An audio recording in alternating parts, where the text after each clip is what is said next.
Je vais vous parler du mandat de protection future.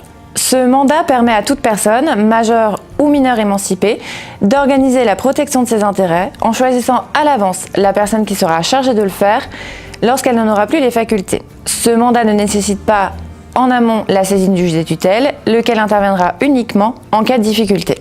Le mandant organise donc à l'avance sa protection, celle de ses biens ou les deux.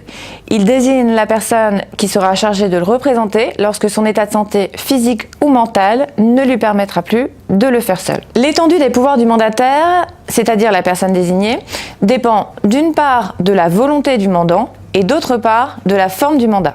Le mandat de protection future peut être établi sous seing privé, c'est-à-dire entre les parties. Dans ce cas, il doit être soit contresigné par un avocat, soit conforme au formulaire CERFA prévu à cet effet.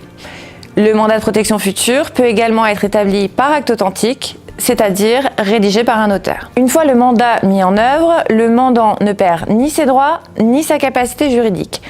Tant que son état de santé lui permet d'agir seul, il peut le faire. Le mandat de protection future peut être complété par des directives anticipées, lesquelles expriment la volonté de la personne pour sa fin de vie.